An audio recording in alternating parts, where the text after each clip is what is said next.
attack in Westminster yesterday as Khalid Massoud. Born in Kent in 1964, he of course died in the attack. He was a man with a range of previous convictions. In fact, his first conviction was as early as November 1983 for criminal damage. His last conviction was in December 2003 for possession of a knife. And there are other, as yet unspecified, public order offences that took place between those times. He was not just known to the police and the courts, he was known to MI5 as well, although at no point had he either been convicted or suspected of any terrorist offences. ISIS, of course, have claimed the attack as theirs. London today, well, I've been here all day and I've noticed that people are pretty much getting about their business. Traffic's difficult, obviously still with road closures, but there's been a pretty phlegmatic approach, I would say, from Londoners. But as we speak, there is a vigil going on for the victims of this horrible, horrific act in Trafalgar Square. My LBC colleague Sheila Fogarty is down there. Sheila, good evening. Good evening to you, Nigel. When you say the vigil is ongoing, you're right and wrong all at the same time, in a sense. The formal part of the vigil is over. It was rather brief, those three speeches that were made. We'll hear from the London Mayor Sadiq Khan in just a moment. But what's happened is that I would say about a third of the crowd has remained. Some people have thrown roses into the fountains here. Other people are just lighting candles. There's some sort of makeshift low sand pits that were erected so people could place the tea light candles in them. And people are staying to do that. They're staying just to talk to police officers, talk to one another. There are some people with some banners as well that they want whoever is here to still be reading. But earlier on there was a very prayerful atmosphere, actually, a very quiet, very sombre, very respectful atmosphere here when the dignitaries, leaders from the political world, the world of policing and the world of politics, of course, as well. And earlier on Ian Dale's Drive Time show, the London Mayor Sadiq Khan had this to say.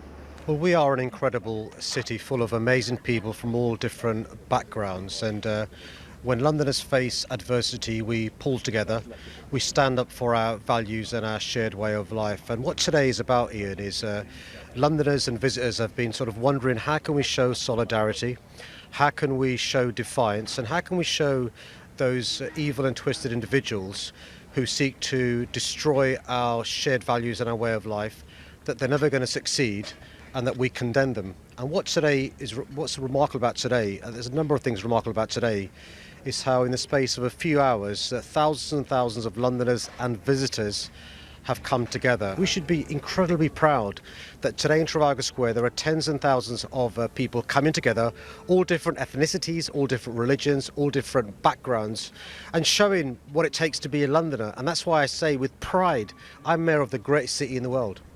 Well, my thanks to Sheila Fogarty, who, of course, you can hear every day from 1 till 4 p.m, every afternoon, Monday to Friday, on LBC. So you've heard the Mayor of London talking about solidarity. Jeremy Corbyn said, "We are united by our humanity to stand together." Theresa May insists that the forces of evil would never be allowed to drive us apart. So our leaders say we are united. But are we? To get involved in this, call me on 0345 60 60 973. Text me at 84850. You can tweet me on @LBC, not forgetting the hashtag Farage and LBC. And you can watch us live on LBC's Facebook page.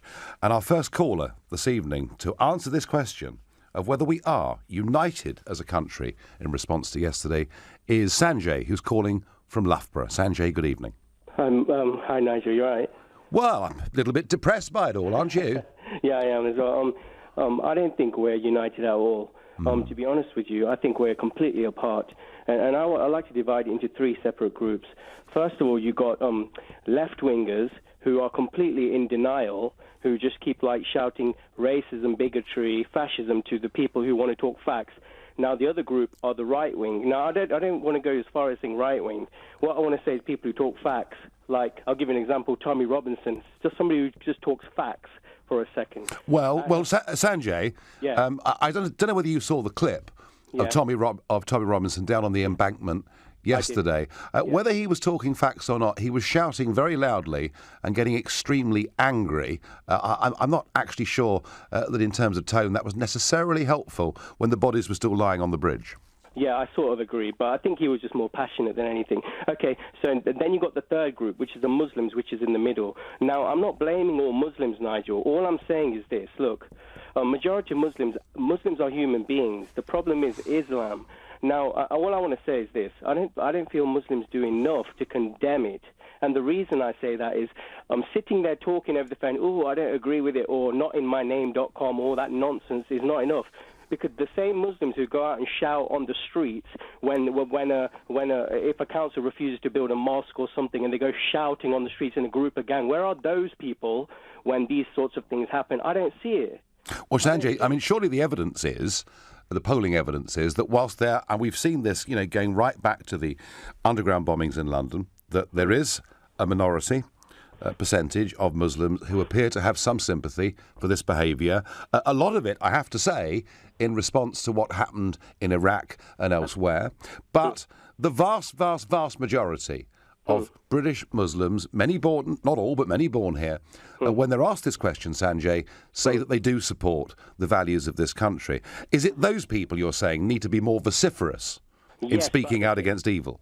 Yes, you're right. I do agree with that. Yes, they're the people. But at the same time, Nigel, I feel that the majority of Muslims are intolerant. And let me explain why. Because how many of these majority of Muslims will ever admit that Islam is an intolerant Arab idea? Well, Sanjay, Sanjay, you've had your say. You've said some very strong things, and I'm going to appeal to practising Muslims, please, to answer Sanjay's charge. Sanjay is saying that too many of you are actually deeply intolerant, and that those that aren't are not speaking out sufficiently. It's a very, very strong point of view. I wonder what Ibrahim in Slough makes of that. Ibrahim, good evening.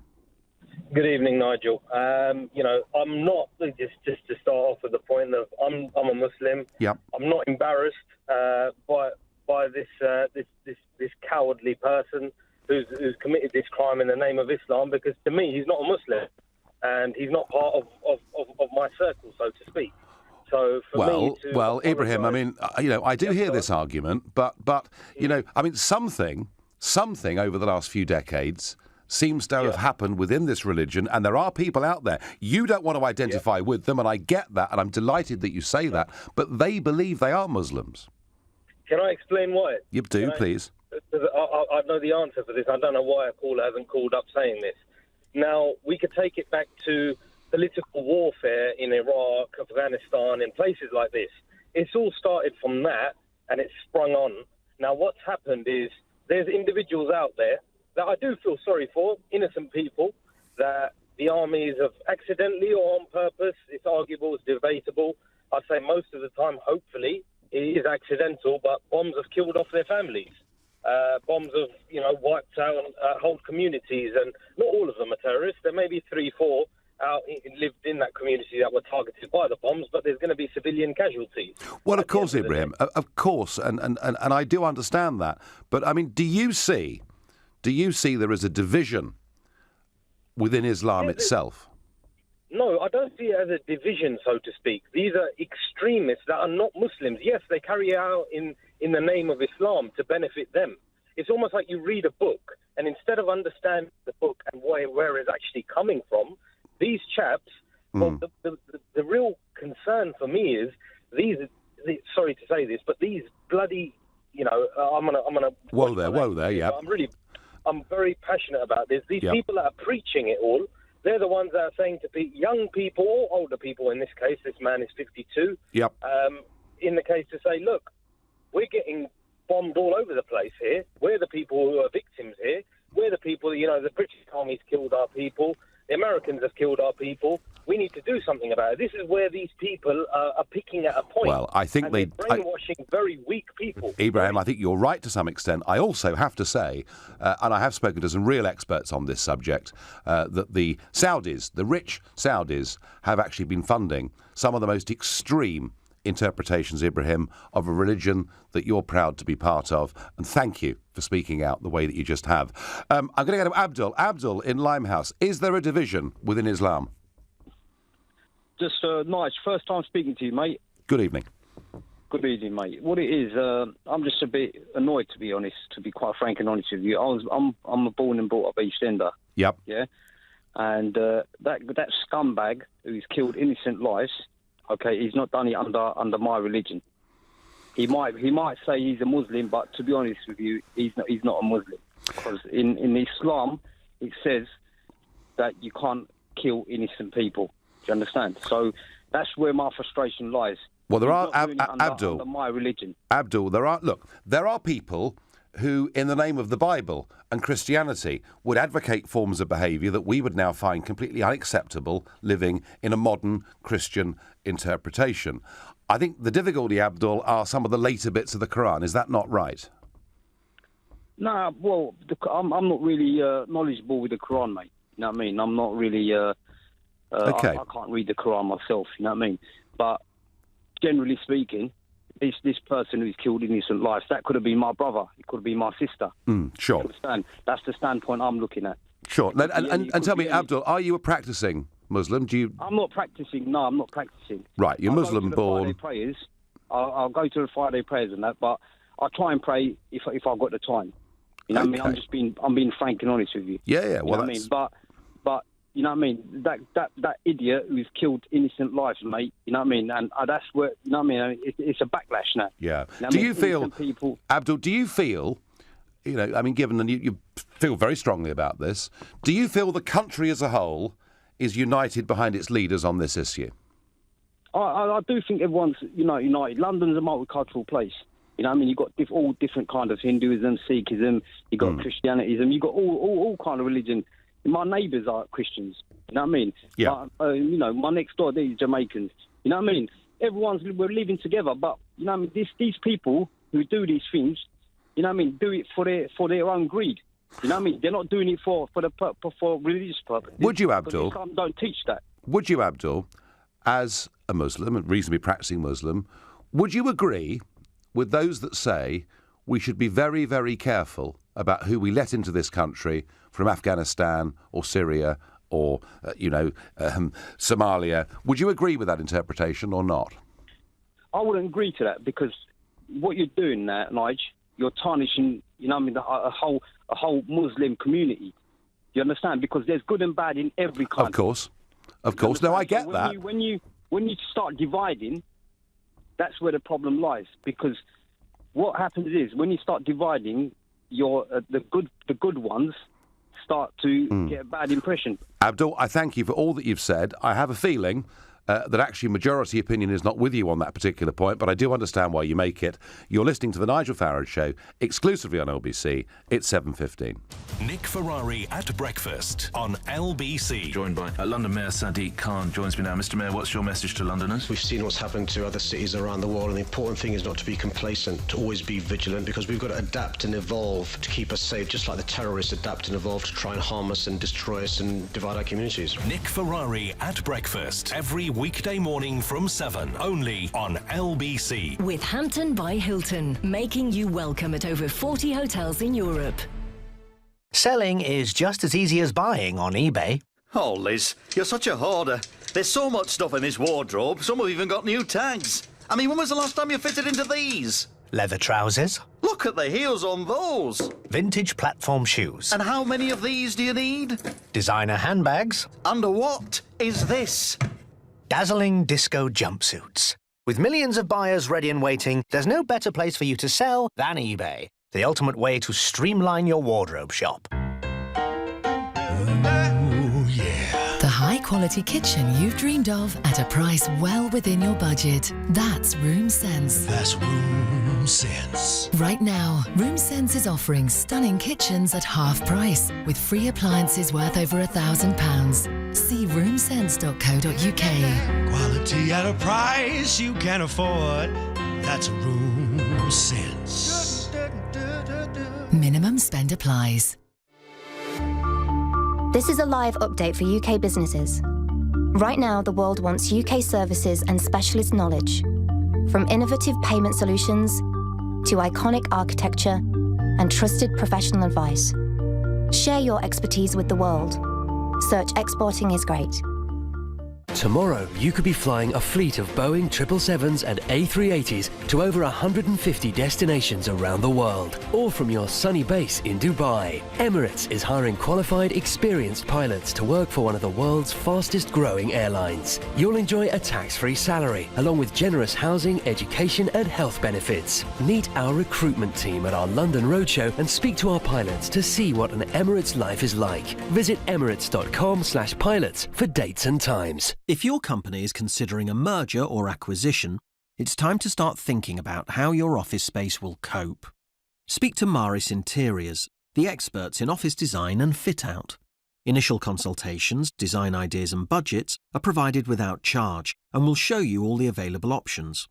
To arrange a meeting or find out more about what we can do for you, visit officerelocation.co.uk. Maris. Workplace. Design. Experts. Save 15% with discount code MUM at zingflowers.com. Zing flowers are amazing every time. Relax and embark on a journey from BT to Post Office Home Phone. Free yourself from BT's prices and picture paying just $14.99 a month. Experience calm and keep your number. Breathe in affordable line rental. Breathe out your old provider. Search Post Office Home Phone or visit your local branch for better value line rental. Post Office Home Phone. Sorted. Offer ends 3rd of the 4th, 2017. $14.99 a month for 12 months and $16.99 a month thereafter. No minimum term contract. Full terms at postoffice.co.uk/home phone. The Nigel Farage Show on LBC. Well, our leaders are saying that we're united, and I'm asking the question, are we really? Now, we've talked in the first part of this programme about divisions that exist within the religion. And there are two types, of course, of terrorist problem. One is homegrown, as this one is. The other ones, of course, are rather like Berlin or Paris, where people have come in posing as migrants. I think there is a big division here between what our politicians are saying about yesterday's attack, the way our media are presenting the feelings of this nation after our attack, and the way, actually, that ordinary folk are feeling. I'm not for one moment suggesting that people today in London themselves were divided, quite the reverse. But I think there is a big, big gap, and people are asking questions, what is going to be done? This division between what leaders say and how people think was highlighted extraordinarily last month by Chatham House, the independent research group, who surveyed more than 10,000 people from 10 major European states. And they basically asked them, after President Trump's executive order, but they took it further, and they asked the question, should all further migration from mainly Muslim countries be stopped? And the results were astonishing. 71% of people in Poland said yes. 65% in Austria said yes. 53% in Germany said yes. 51% in Italy said yes. The United Kingdom was in the lower quartile at 47%. So that is public support across 10 major European countries, 55% of them saying they want all immigration from these countries stopped completely, which goes way further than anything that Donald Trump has suggested. And what I'm sensing is that people are saying, look, frankly, through irresponsibility, our politicians have caused much of this problem. Through weakness, we haven't dealt with issues. We haven't dealt with the growth of extremism because we've been too afraid to be called racist. And I think there is a problem here. I think the public are getting really pretty upset. Yes, of course, every time something horrendous happens in Paris or Berlin or London, everyone lines up to condemn what has happened. Everyone extends their sympathy to the families and the bravery of police officers, and I get that. I sense the public is looking for some solutions, and that, to me, is the real division that exists out there. But let me know, please, whether you agree or disagree with that. Let me know if you're born Muslim, you're practicing Muslim, and how you feel about this problem. I'm going to go next to Junaid in Westminster. Good evening. Hi, Nigel. I'm just calling because I can only speak of my own, experiences. Sure. So I'm born in Paddington. I'm a Muslim. I try to practice as much as I can. And actually work in Westminster, so the area where the attacks happened, and I have worked in the House of Commons before. Okay. To be honest, when I heard this yesterday, I felt like a lump in my throat. I immediately messaged my friends in the Commons to see if they were okay, and luckily they were okay. Yes. And for me, as a Londoner, I feel London is very united. I received messages from friends of different faiths and different backgrounds, and that's very good to know. I just just logically, I find it so difficult to understand what drives a person to do this. As I'm sure, for example, would you ever do that? I'm sure you wouldn't. How can somebody become that brainwashed, that silly, that stupid to actually go along this kind of path and end up where they were? Well, it's happening though, isn't it? It's happening, and it's happening. We're seeing this sort of stuff happening. It's happened in many countries in Europe. I mean, I do agree with you about Londoners today from all backgrounds actually feeling very united in a sense. We're going to crack on. We're not going to let this, stop us getting about our lives. But do you sort of understand why I'm saying I think that whilst we may be united, we want our politicians to do rather more about this? I mean, the Mayor of London, I said 6 months ago that attacks like this are part and parcel of living in modern big cities. And I think I want to hear more than that. I want to hear we're straining everything we've got through our security services, through the vetting of people who come to Britain. We're straining everything to try and prevent this from ever happening again. I just sense, Ginny, that we want more from our leaders. Of course, I think, I don't agree with all of your policies, but I think from our leaders what we should expect is complete honesty and them being straightforward with us. Yes. There's a lot of issues. What I've noticed is, especially with the person that did the attack here in London, and also I think some of the guys that did the attacks in France or was it Belgium, they've got a lot of criminal backgrounds as well. Well, that's right. That's absolutely right. Criminal backgrounds, and interestingly, drug use is something that has cropped up again and again and again with people that have committed some of these terrorist acts. So you feel that London is divided, but you agree with me, a bit more honesty perhaps from our politicians would be good.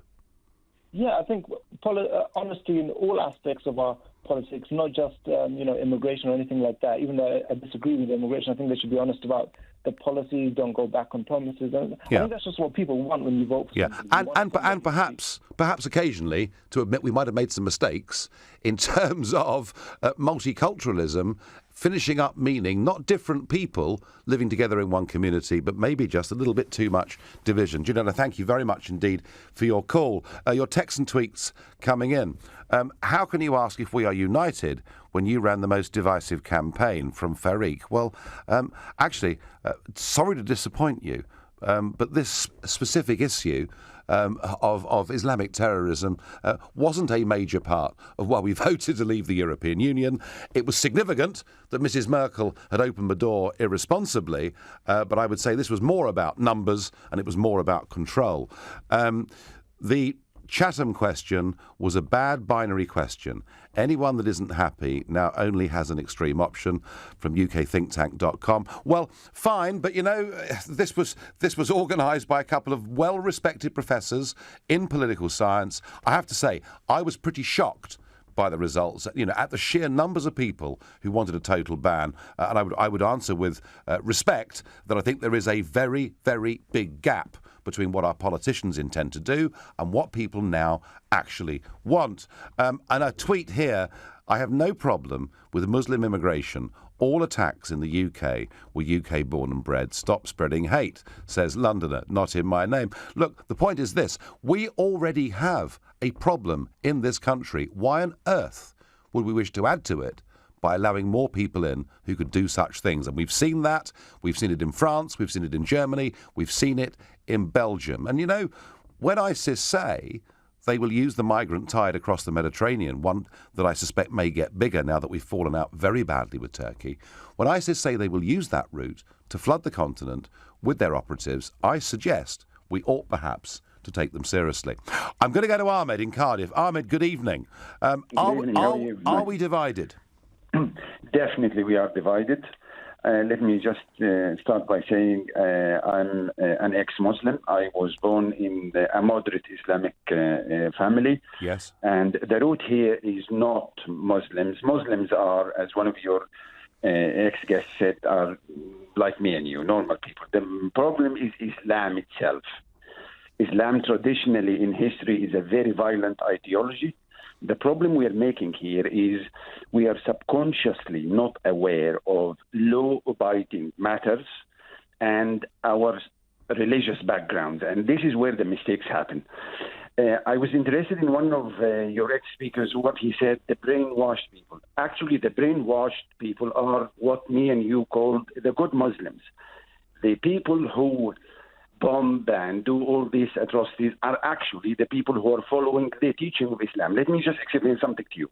99% of people have never read the Quran, don't understand it. In fact, more than 60% of Muslims are not Arabic speaking. There are verses in the Quran itself which say fight the non-believers. It does not say give them flowers, speak to them. It says fight the non-believers. Ahmed, am I not right? I did ask an earlier caller this, but he clearly, he hadn't studied the Quran. Am I not right in saying that it's the latter parts of the Quran that contain this stuff? Precisely. When Muhammad was in Mecca, he was a weak person. He did not have the power to influence anything. Eventually, when he moved to Medina, he managed to get whatever army he managed to do, and he started to conquer Arabia. And with that progress, he sort of invaded all of North Africa, Persia. Yeah. Well, that is Ahmed. That is exactly my understanding of it. Quick question for you: does, in your opinion, Islam need its own reformation? No, it needs eradication. Eradication. It's not flexible. Yeah, it's as long as... Here is my question to the politician. How many fatalities, I just need a number, how many fatalities need to happen before somebody face the truth and just say, right, okay, we need to face this cancer? That is a absolutely... fascinating phone call, very strong. I'm sure it's going to provoke an absolute tide of response. I'm going to go quickly to Joe in Croydon. Joe, we haven't got long before the news, but please make your point. Okay, just on a few points that Ahmed said. All right, first of all, your question, are we united? No, we are very much divided. I do read the Quran regularly. I'm a practicing Muslim. I pray 5 times a day. I'd like Ahmed to maybe tweet you or message you and show me where does it say to take innocent life. Now, Islam does give you the right to defend yourself, like any religion would do. Now, what I would encourage non-Muslims to do is go to their local mosque. They're more than welcome to learn a bit about the religion, rather than just listening to people like Ahmed and other people that just jump on the bandwagon when it comes to, when obviously people are labelled Islamic terrorists. Go to your local mosque. So, Joe, are you saying, in contrast to what Ahmed just said, who was a Muslim, who gave up the religion, are you saying to me that you go regularly and practice in your mosque and that it is a religion of peace? Absolutely. Without a shadow of a doubt. I'd like anyone to... Joe, thank you. I'm sorry, I've run out of time. But interesting, the last 2 phone calls, both people born and raised as Muslims with very, very different interpretations of what that religion means. Joe, I thank you for your call. You're listening to The Nigel Farage Show, exclusively on LBC. It's 7:30 and time for the news with Rupert Bartier.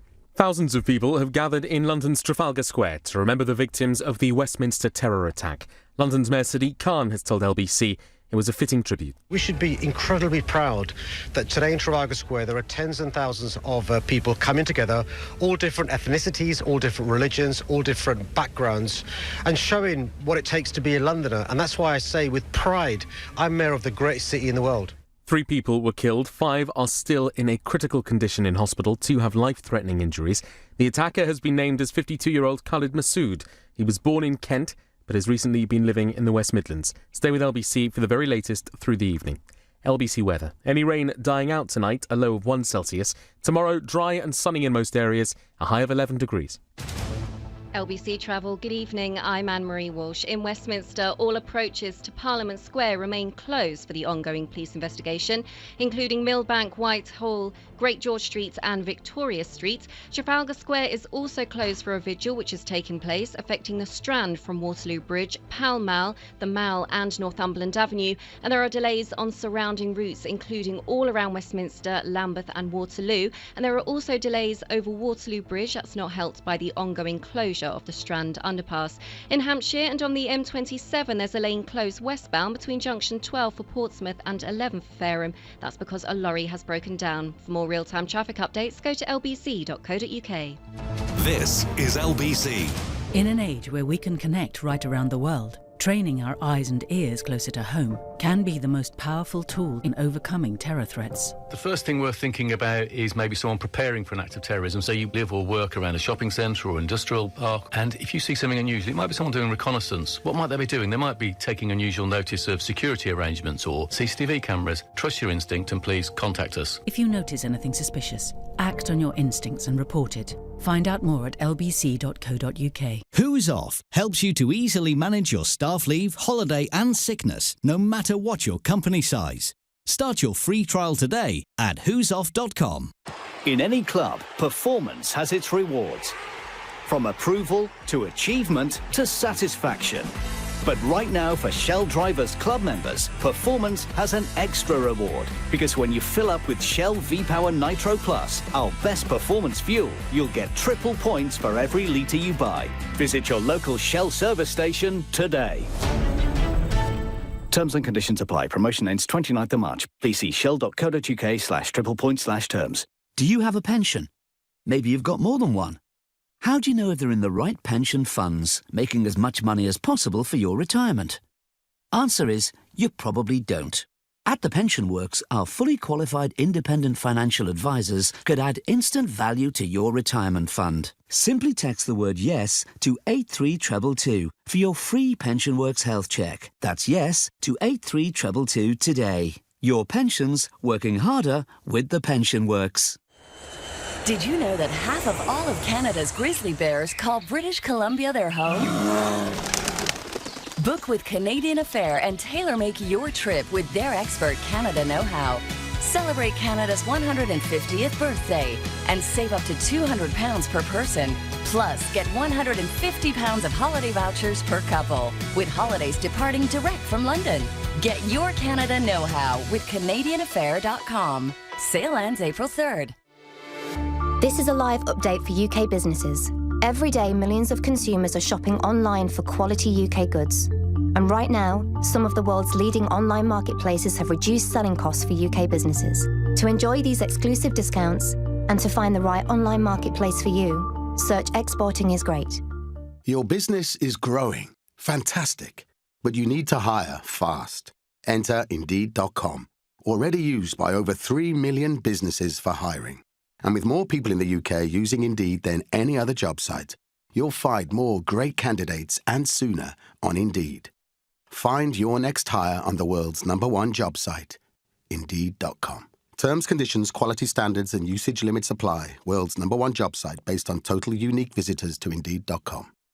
The Nigel Farage Show on LBC. So in response to the horrors of yesterday, our political leaders are saying that we are united. And I'm asking, are we really?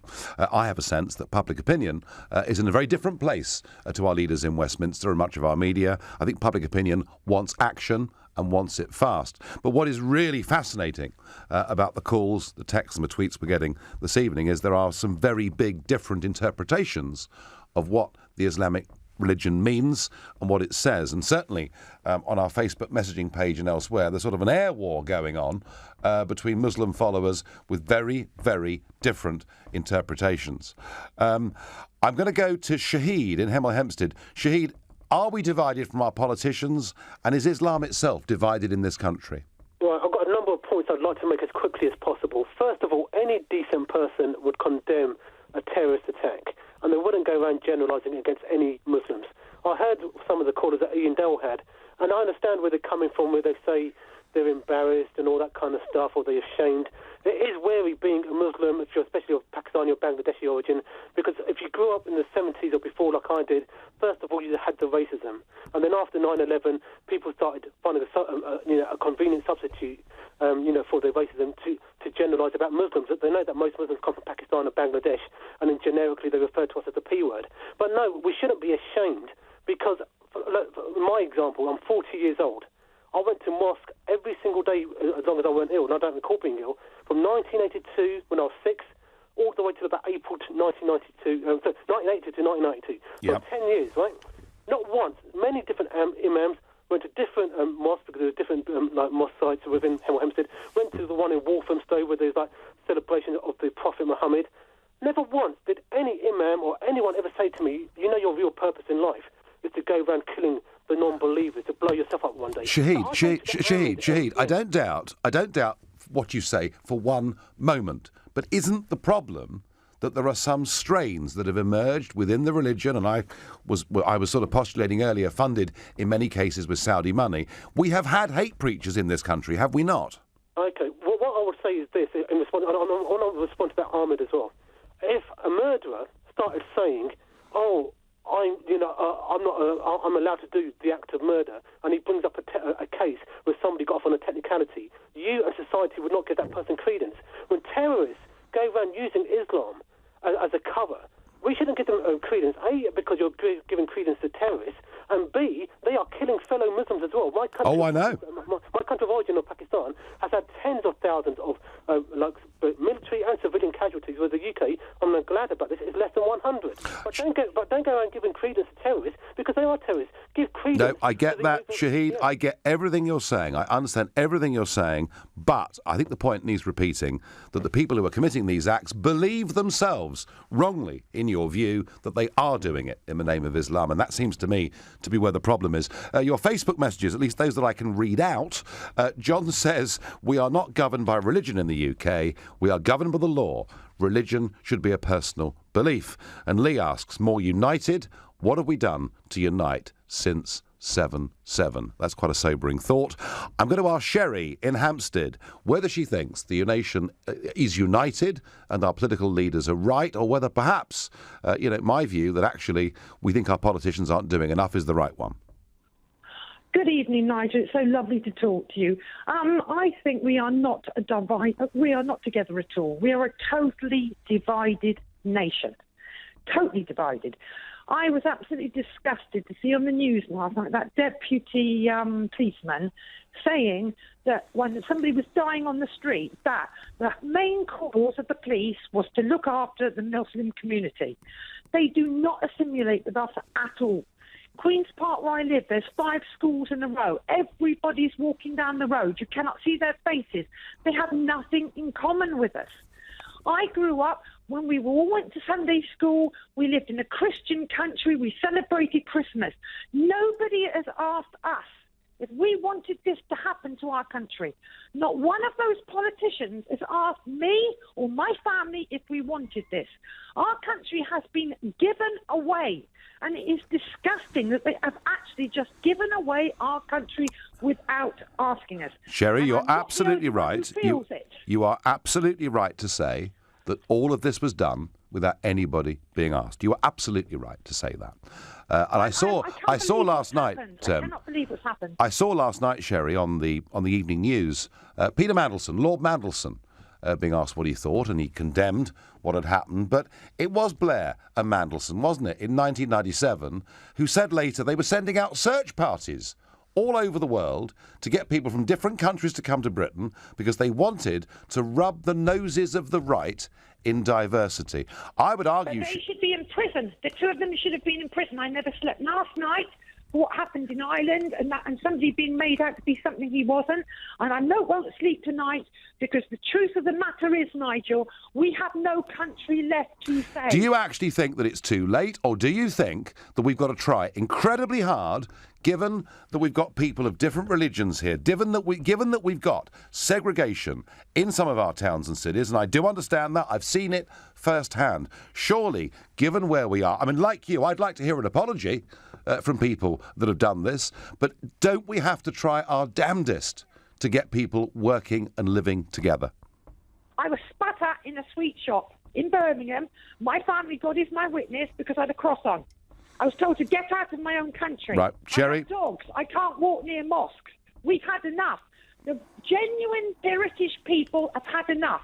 We are not, as Christians, Sikhs, Jews, anyone driving down the road killing everyone. Islam is not... Sherry, I get your anger. I get your anger. I understand the frustration. I understand your criticism of much of what has been done, but I would argue incredibly strongly that we can't just give up. We can't just say, that's it. We're not going to get communities assimilating and working together. We've got to try our damnedest to. And very interested to hear what callers have got to say about what Sherry said in that call. I'm going to go to Gary in Sidcup. Gary, good evening. What do you make of this? What do you make of this debate about division within our society and division between us and the politicians? I think people are disclosing, really, to be honest with you, because, you know, I'm just a normal bloke. You walk down the street, everyone's saying the same thing. I think the answer is, OK, due respect, Muslims, not in our name. They're not Muslims, they are Muslims, whatever. It's like saying McGuinness, whatever, wasn't a Catholic. Why don't the Muslim community get together and all throughout the world and have a 1 million strong march, 10 million strong march, not in our name? I refuse to believe they don't know who these people are in areas. Why don't they get together? It's all very well saying it after a terrible thing that happened yesterday.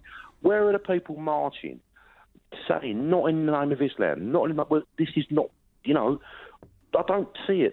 So, Gary, you're saying that what needs to happen is the vast majority of Muslims in this country who are as appalled by what happened yesterday and who, interestingly, Gary, are likely to have their lives impacted far worse than you will and I will, you want them to stand up and start shouting, yeah? No, not me. Let them No. You want them to. People which are 99.9%, I do believe, are peaceful people. You know, they are. No. But let them get on the street and say it. Gary, let's encourage them. Let's take Gary's call. We want to hear from you. I've got a friend, Gary, who's Muslim. He's horrified by what's happening in this country because of the way that people now look at him in the street. It can't be good. I'm going to ask Ali in Wimbledon. Ali, is there a problem? Is there a division within Islam in Britain?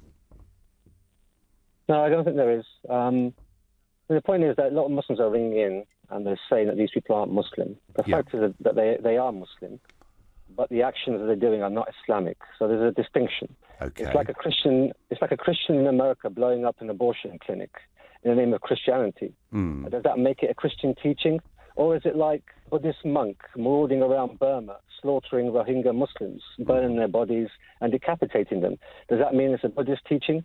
So, you know, there are Buddhists, there are Christians, there are Muslims carrying out acts supposedly in the name of their religion, but it doesn't make it a teaching of their faith. Now, the people that are committing these acts, our intelligence services have concluded, rightly, that the majority of the people who are doing these acts actually have very little knowledge of their faith. Most of them are youngsters who are easily brainwashed and manipulated into believing that the Quran may say certain things that they should carry out. Now, the mentality of these people is that it's an eye for an eye. So because you're killing our Muslim brothers and sisters in places like Syria, the US coalition bombed a hospital and a school last week and killed over 80 people that nobody has even spoken about on LBC. I don't think there was a single conversation about these aspects. So there's a little balance in this debate. So they believe that it's an eye for an eye. If you kill us, then we'll come to your streets and kill you. But that doesn't make it right, does it? No, of course not. That's the whole point. Two wrongs don't make a right. No, they can't no. use that as justification. No. To say that because you're killing us over there, we will kill you over here. But that's how they're brainwashed. They see the images on the internet, they see the images on social media, and they believe that they must do something in the name of Islam to carry out revenge. Now, there's no difference that someone from the far right will see that all these immigrants are coming into this country or Muslims are killing white people in this country and therefore they must go out on the street and kill a politician, for example, in revenge. Well, Ali, we did see this. It did happen during the referendum. But the counter-argument is that attacks that have been carried out in the name of Islam, and yeah, I take your point about Christians and abortion clinics and different interpretations, but this has been happening, hasn't it, in Brussels? It's been happening in Paris, it's been happening in Nice, and now it's happened again in London. And I mean, we've had a couple of people on tonight. I mean, do you accept, Ali, that there are, in the latter parts of the Quran, some phrases that perhaps are troubling in the sense that they are picked up and interpreted in a violent way? They are, but as you have to understand, with a book that was revealed over 23 years. Now, this comes with knowledge. Knowledge is so important in these aspects that there are verses when the Prophet, peace be upon him, Muhammad, peace be upon him, moved to Medina, the verses of jihad were revealed. Yes. Now, these verses of jihad were very specific to the conflict the Muslims were having with the Quraysh, the pagan Arabs, who were persecuting the Muslims and slaughtering them in Mecca, which is why the Prophet moved to Medina. Now, the Muslims had to defend themselves from the attacks of the Quraysh and their allies, and hence came the verses of jihad. Yeah. Ali, I think we're maybe getting a bit too theological here, but you've made some very thoughtful and very interesting points, and I thank you. Right now, you're listening to the Nigel Farage Show exclusively on LBC. It's 7:47. Coming up at 8 on LBC, Clive Bull. As London sends out a message of resilience and business as usual, are there nevertheless lessons to be learned from the Westminster terror attack? Clive Bull on LBC. If you own a Swiss watch and it's time to sell it, speak to watches.co.uk. The whole process runs like clockwork. Rolex, Patek Philippe, Omega and more. It only takes a couple of ticks and we pay immediately. Or if you just fancy a change, we could take yours in part exchange. From time on your hands to money in your pocket, it couldn't be easier with watches.co.uk. The pre-owned Swiss watch specialist. Writing job descriptions, managing candidates, setting up interviews. Hiring's hard. But Indeed.com makes it easy. Post your job, organise candidates, schedule interviews. All on the UK's #1 job site. And with more people in the UK using Indeed than any other job site, easy works. Find your next hire at Indeed.com today. Terms, conditions, quality standards and usage limits apply. UK's #1 job site based on total unique visitors to Indeed.com. Life is shaped by choices. Head or heart? Dress up or dress down? Peanuts or Percy Pigs? At M&S Bank, we know choice is everything.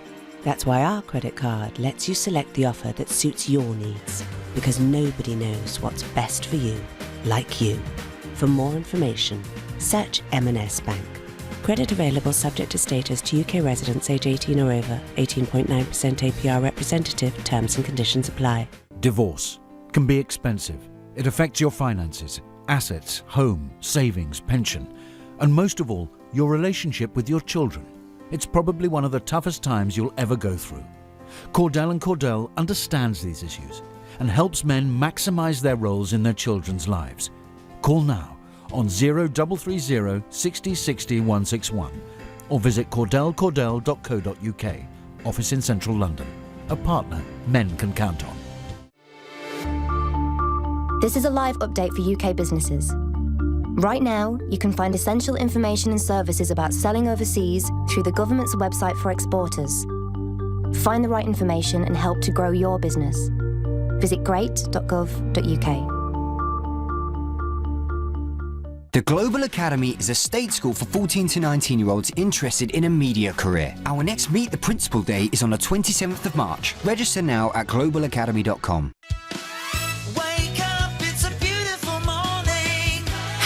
Sleep Centres have been selling beds for over 40 years. With 5,000 beds in stock, our Sleep Centre specialists are here to help you choose the right one for you. And right now, every bed is reduced by up to half price, plus free delivery and free disposal of your old one. But hurry, it's this month only. Hamsies Sleep Centres in London, the South East and online at hamsies.co.uk. Conditions apply. The Nigel Farage Show on LBC. Our political leaders say after that day of terror yesterday that we are united as a nation. I don't think we are. And certainly the phone calls would suggest there are some pretty big divisions out there. And certainly what's happening on our Facebook messaging page and our texts and tweets would suggest there are some really big divisions. Divisions amongst people who say they are practicing Muslims, and divisions between people who think that our government, successive governments, have actually caused much of this. I'm going to ask Naeem in St Albans what he makes of this debate. Good evening. Good evening, Nigel. I believe I agree with you. We are not united. We are not united. And I'll say that on two levels. In the context of this particular incident that's happened, we are certainly not united. And the reason why we're not united is because we all have ignorance. And there's ignorance on two levels here. The first thing is, my Muslim brothers and sisters out there that are listening, you need to learn how to refute ISIS. You need to learn what to say, why we're refuting ISIS, and what the differences are between what their perverted understanding of Islam is and what the true essence of Islam is.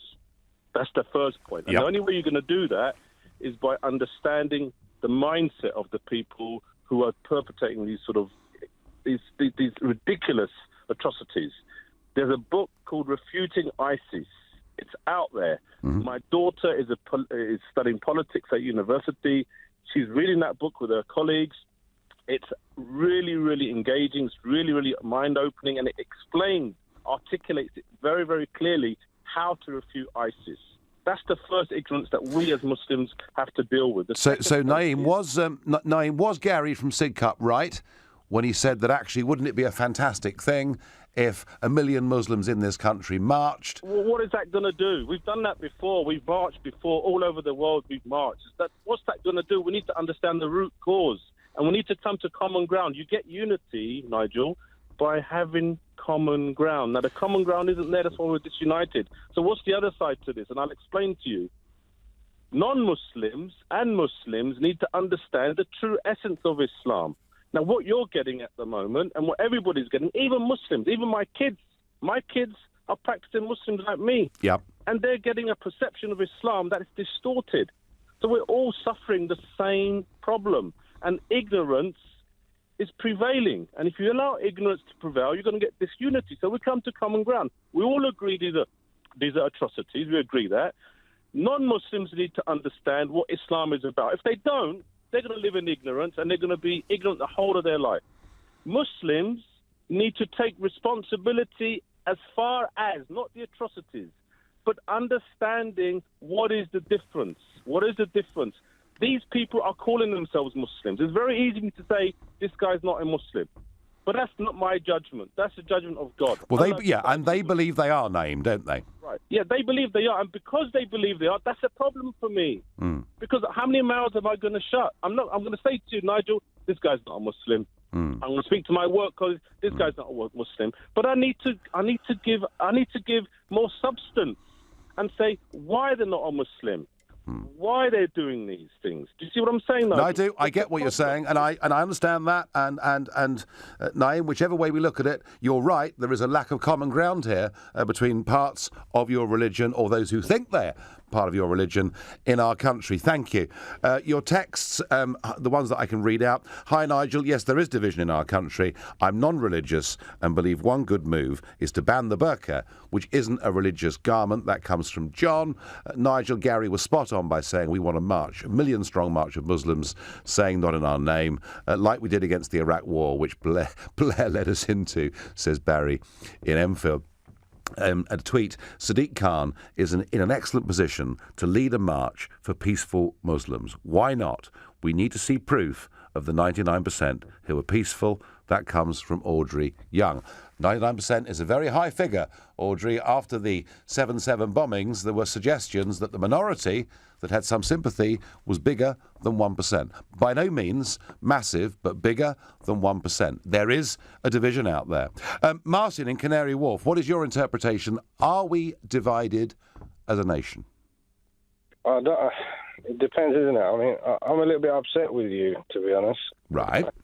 Can't say so. You keep bringing the religion into it. I mean, what's the religion got to do with No, my callers do, Martin. My callers do. You seem to be a very smart man saying that the Quran, the later part, is quite violent. Am I wrong? Have you read the Quran? Have you read it? Do you know what I've done? I've sat. No, you are wrong because you need to read it to understand it, and I know for sure you haven't read it. I've sat down, Martin, with one of the leading Islamic scholars in the world, and I've asked him to explain to me.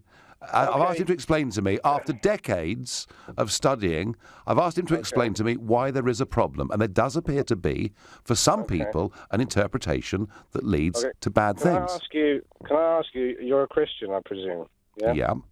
Yeah. Now, are you aware that the Christianity, Judaism, and Islamic faith, they all pray to the same God? Are you aware of that? I certainly am, Martin. Thank you. Yeah.